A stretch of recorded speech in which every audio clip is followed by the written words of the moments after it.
Ajar pula macam mana nak belajar. Nabi ajar bila nak pesan sesuatu dekat anak, dekat orang muda, pegang bau dia.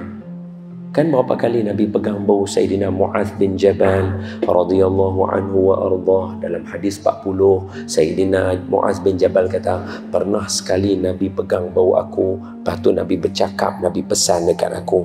Nabi pegang bau aku. Nampak? Nabi pegang bau. Ajar cara nak bercakap. Pegang bau. Yarhamkallah. Pegang bau, pegang bau. Ada pula yang tengah duduk naik kenderaan, Sayyidina Abdullah bin Abbas, hadis yang ke-19 daripada hadis 40 Imam Nawawi. Dia kata apa? Aku duduk kenderaan sekali dengan Nabi. Masa tu aku muda, aku naik kenderaan dengan Nabi suatu hari.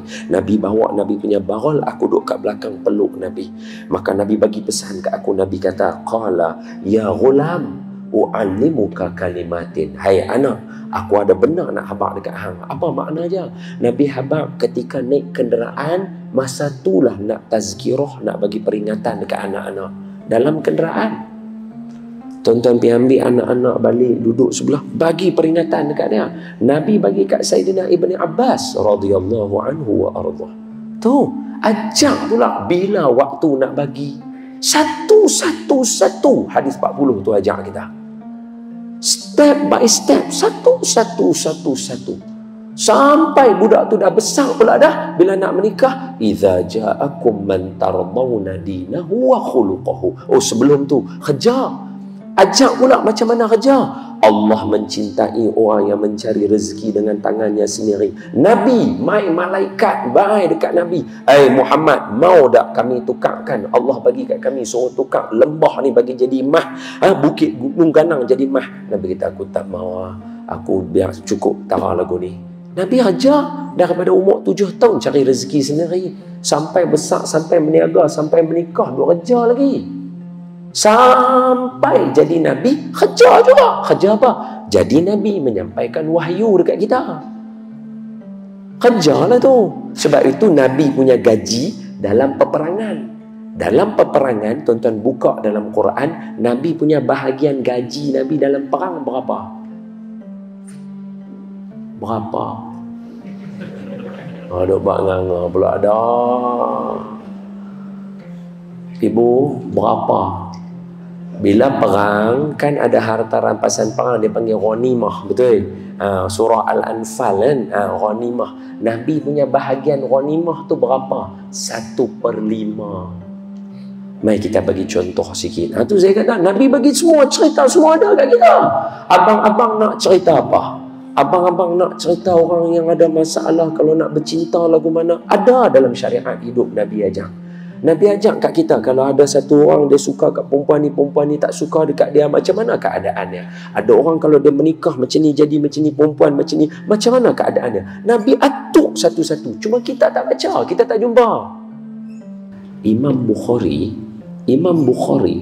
ini kan maulana hadis ya. Apa gelaran Imam Bukhari ya dalam hadis? Amirul Mu'minina fil hadis. Gelaran Imam Bukhari, Amirul Mu'minina fil hadis. Imam Bukhari gelarannya Amirul Mu'minin. Berapa hadis Imam Bukhari hafal? Saja tanya ni. Berapa Imam Bukhari hafal hadis? 600,000. Takkanlah dalam 600,000 tak ada selit satu. Betul? Takkanlah dalam 600,000 kehidupan kita tak ada selit satu. Mesti ada.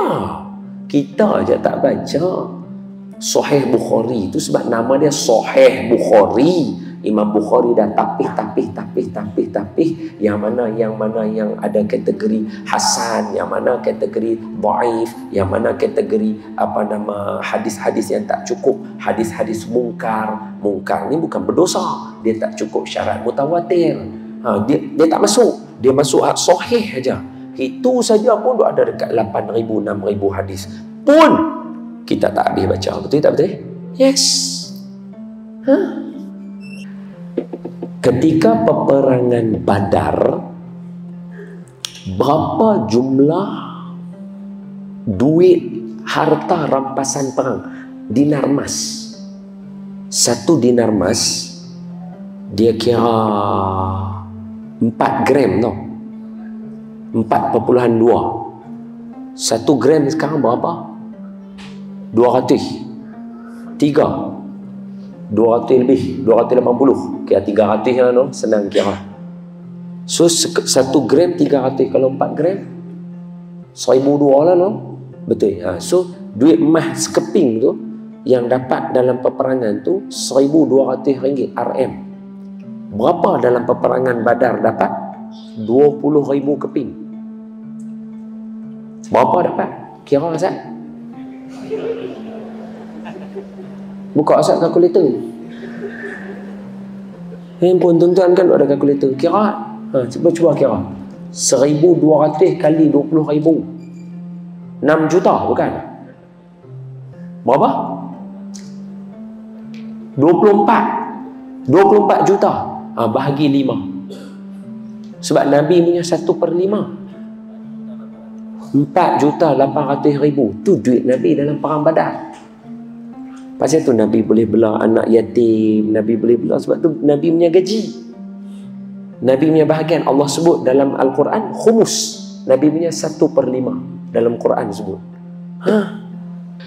Agama Islam agama yang special dan luar biasa, sebab pada Nabi kita Allah buat turun ayat yang ketiga surah Al-Ma'idah, Al-Baqarah, Ali Imran, Al-Fatihah, Al-Baqarah, Ali Imran, An-Nisa, Al-Ma'idah. Surah kelima ayat ketiga. Allah kata, Al-yawma akmaltu lakum dinakum wa atmamtu alaikum ni'mati wa raditu lakumul Islam dina. Sesungguhnya agama kamu telah sempurna. Luar biasa, sebab kata orang-orang Yahudi yang ada di Madinah, kalau ayat ni lah turun kepada kami, kami akan make sure dia adalah hari perayaan. Tapi jangan takut, kita hari itu adalah hari Arafah. Kita hari itu adalah hari Arafah. Terus satu dunia puasa pada hari Arafah kan. Maknanya apa? Agama ni Allah bagi tahu sempurna elok. Siapa amal, hidup dia sempurna. Apa bukti dia? Contoh ni. Sekarang, bermula daripada sekarang ni, saya ambil semua syariat, saya bagi contoh terus dia punya kehidupan apa kita belajar. Contoh. Orang Islam tak takut sepatutnya bincang tajuk integriti, amanah dan sebagainya. Sebab apa? Sebab kita setiap masa ada ujian kepada kita yang Allah bagi hari, minggu, bulan dan juga tahun berkaitan dengan jujur dan amanah. Bila? Kalau setiap hari Allah uji kita dengan waktu semayang. Tadi baru azan Aisyah. Sebelum Aisyah tadi tak ada siapa berani keluar pergi semayang Aisyah. Mayang lah, bukan siapa tahu pun. Saya pergi balik, kita dah semayang. Apa salahnya? Malam-malam dah. Semayanglah. Tak ada siapa berani semayang. Tunggu azan Allah Akbar, baru kita semayang. Tunggu masuk waktu. Makna apa? Tuan-tuan jujur. Adakah selama hidup tuan-tuan kita semayang awal waktu, malaikat mai turun, mai bunuh kita, kau sebat dia? Tak ada. Tapi pasal apa tak semayang? Tak semayang, kita lagi tak masuk waktu. Betul tak betul? Iya. Pasal kita ada amanah. Kita ada integriti dalam diri kita. Kita ada jujur dalam diri kita. Kita dilatih setiap minggu semayang Jumaat. Cuba yang abang-abang ni tak main masjid ni, tapi masjid mana? Pergi duduk menyorok tengok. Try lah pergi buat. Adakah malaikat duduk menyorok sekali? Tapi Jumaat nama. Tak ada lah. Hang tak main Jumaat 3 kali pun, walaupun dalam hadis Nabi kata yang ni tanda orang yang akan kena ke akhirat esok ni. Nabi ada bagi amaran 3 kali. Tapi hang hidup kat dunia tak ada apa, jadi hang duk elok lagi. Tapi pasal apa main semayang Jumaat? Pasal kita ada amanah kita. Kita ada janji, hari Jumaat aku kena main turun. Perhimpunan semua lelaki-lelaki akan berhimpun untuk dengar amanah. Betul tak betul? Ya.